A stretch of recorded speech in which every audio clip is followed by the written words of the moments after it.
Hi everyone, it's Meredith and Stacey here, and today we kind of wanted to talk through some of the new pass-through entity taxes that some of the states have imposed or, you know, created more or less as a workaround for the $10,000 state tax deduction for individuals that was a result of tax reform. Um, and because some of these are elections, they're required, they are time sensitive as to when some of these elections need to be made or kind of opt into some of these potentially favorable workarounds. So we wanted to kind of put it out there, let some people know about it to get them thinking as we somehow approach the end of the 2021 calendar year. So yeah, I think Stacey, do you want to give us a little background as to kind of what some of this looks like, what it means? And again, our favorite answer as state tax people is it depends. Every 50 states, all states have the ability to do whatever they want. But I think Stacey will give us a largely kind of like overview of what they're trying to resolve or, provide some benefit for. So, as you said, these are really put in place to try to be a workaround to the cap on the state tax deduction at the individual level for federal income tax purposes. And so with that tax reform, which I think was in 17, as I recall, seems like it was yesterday, but it's several years ago now in the scheme of things. But with that cap, before that cap was put in place, obviously, if you were itemizing your deductions as an individual, then you were able to deduct all of your state taxes that were paid. And so with that cap, then the states were able to kind of look at this and say, okay, what's a way for me to maybe give some taxpayers some relief? And so these pass-through entity taxes are, as really it sounds, the tax is being imposed at the entity level. And then the theory behind it then is that because those taxes are deductible at the entity level for their federal tax return, then that income then that flows through to the pass-through owners, those state taxes are deducted as part of their basically taxable income base. And right, because so essentially it's a deduction in your ordinary income that appears correct. In box 1 of your federal K1. Correct.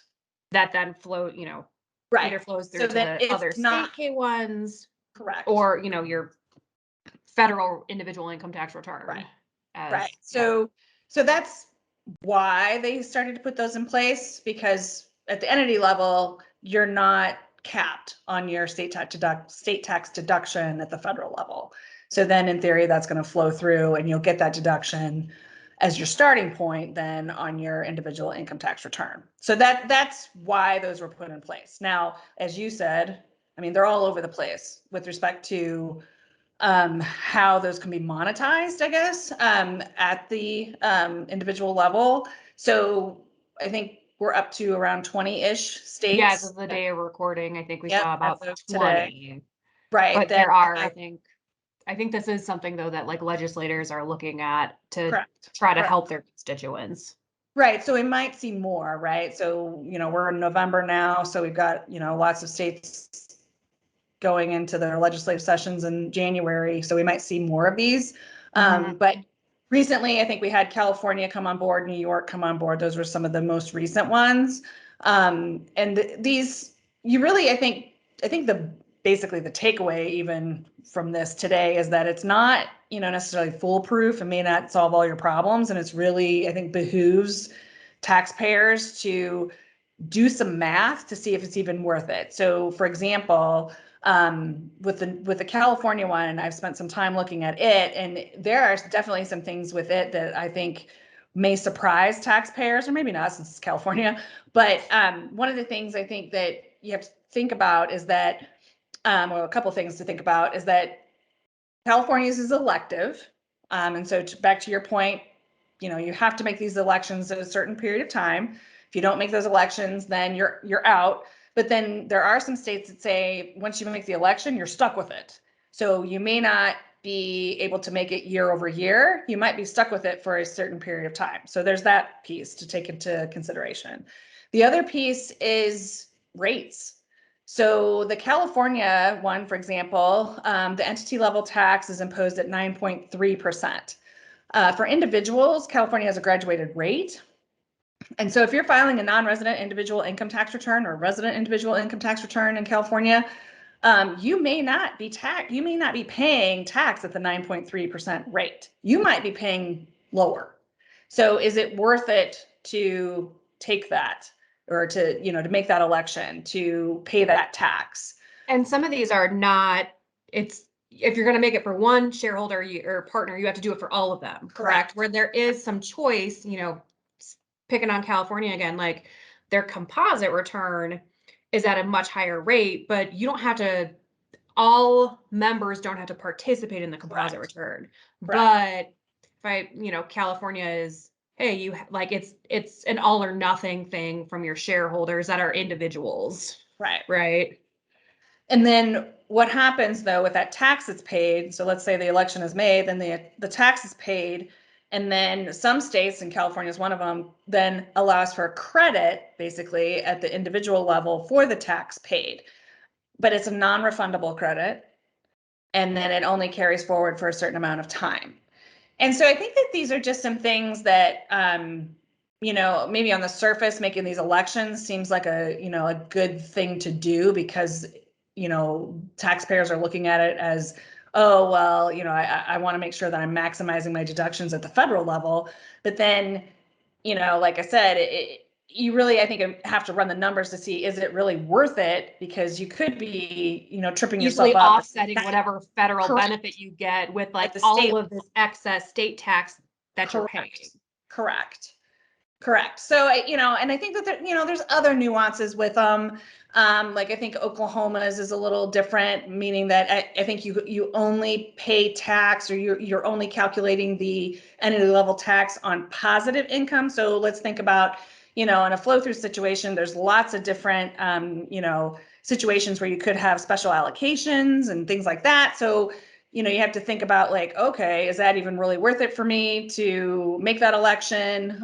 There's also situations where some of these taxes are not creditable, meaning like, some states will say you take a deduction for the taxes paid as, in your federal income tax return, but you don't get a credit for taxes paid. So you have to really kind of understand how all of these different elections work, or even if it's mandatory. I know Connecticut is one that's actually mandatory.